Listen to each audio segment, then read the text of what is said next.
అందరికీ నమస్కారం. ఈరోజు 9వ రోజు సోపానాలు. నిన్నటి ప్రశ్నకు జవాబుకు కంటిన్యూషన్ అండి ఇది. ఇంత జరిగినా మీరు లొంగి రాకపోతే మీ రోలర్ స్కేటింగ్ చేసేటప్పుడు అనుకోకుండా మీ కాళ్ళకు ఎదురు దెబ్బ తగిలేలా చేస్తుంది మీ ఈగో. 2 కాళ్ళకు లావుపాటి కట్లతో మీరిప్పుడు ఏడాది పాటు మఠంలో శిక్షణ పొందటం అసాధ్యమవుతుంది. దాంతో విరక్తి చెంది మీ ప్రాంతంలో మీరు తొలి మహాపాద గురువు కావాలనుకున్న మీ ఆశయం వదిలేసుకుంటారు. హమ్మయ్య అనుకుంటుంది మీ అహం అప్పుడు. మరి ఎప్పటినుంచో ఉన్న ఈ శత్రువుని ఎలా జయించటం? 1, మీ జీవితంలో దాని అధికారం, పెత్తనం ఎంత ఉన్నదో మీరు తెలుసుకోవడం ద్వారా. 2, అది ఎలా పనిచేస్తుందో గమనించడం ద్వారా. దానిని బెదిరించే పని ఏదైనా చేయాలని ప్రయత్నించండి. అప్పుడు అది బయటపడి పనిలోకి దిగుతుంది. 3, దాని నుండి విడివడి దాని పెత్తనాన్ని అంతకంతకి తక్కువ అవకాశం ఇవ్వటం ఎలాగో నేర్చుకోవటం ద్వారా.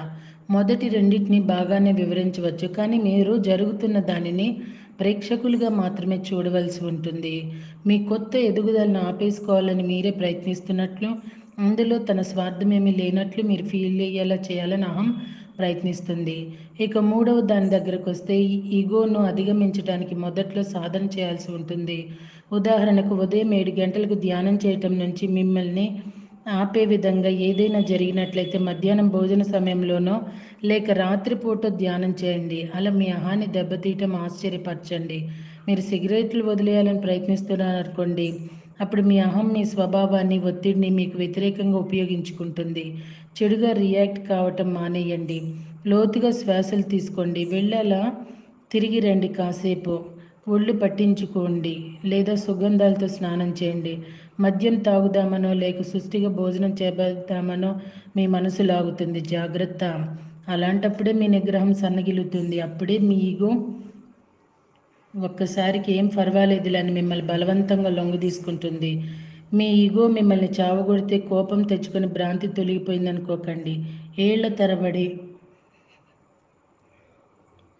అది రహస్యంగా పనిచేస్తోంది, కానీ దానికన్నా మీరు చాలా తెలివైన వారు. కపటులో మీ వ్యక్తిగత శక్తిని మీరు వెనక్కి తీసేసుకొని మీకు చేయాలనిపించింది చేయటం నేర్చుకోండి. ఆశ్చర్యకరమైనది ఏమిటంటే, మీరు జీవించాలనుకునే విధంగా మీరు జీవించే కొద్దీ మీ ఈగో క్రమంగా తలవంచి వచ్చి మీతో పాటు ఆ కొత్త కార్యక్రమంలో పాల్గొంటుంది. అలాగని మీరు అజాగ్రత్తగా ఉండవద్దు. ఒక కంట ఎప్పుడు దాన్ని గమనిస్తూ ఉండండి. మిమ్మల్ని అది మరో విధంగా పక్కదారి పట్టించకుండా చూసుకోండి. ఈగోతో వ్యవహరించడంలో ఒక పద్ధతి ఏమిటంటే హాస్యాన్ని ఉపయోగించటం. మీ కోరికలను తోసి రాజనాలన్న దాని ప్రయత్నాలను చూసి నవ్వేసేయండి. అది చేసే పనులు సీరియస్గా తీసుకోవద్దు. దానిని బద్ధకస్తుడైన కొంటె పిల్లవాడిలాగా భావించండి. దాని పెత్తనాన్ని తగ్గించండి. దానిని మీరెన్నటికీ పూర్తిగా తరిమేయలేరు, కానీ దాన్ని నిరంకుశ ధోరణి తగ్గించి మీ జీవితంలో దాన్ని ఒక చిన్న సురక్షిత స్థానాన్ని కల్పించండి. మరొక ప్రశ్న అండి, 10వది. ఆధ్యాత్మిక ఎదుగుదల పవిత్రమైనది, గంభీరమైనది కాదా? జవాబు: కానే కాదు. గుడికి వెళ్ళటం, ధ్యానం చేయటం, ప్రార్థన చేయటం ఎలా మీ నిత్య జీవితంలో ఒక భాగమో, అలాగే మీ ఆధ్యాత్మికత మీ నిత్య జీవిత కార్యకలాపాల్లో ఒక భాగమైపోవాలి.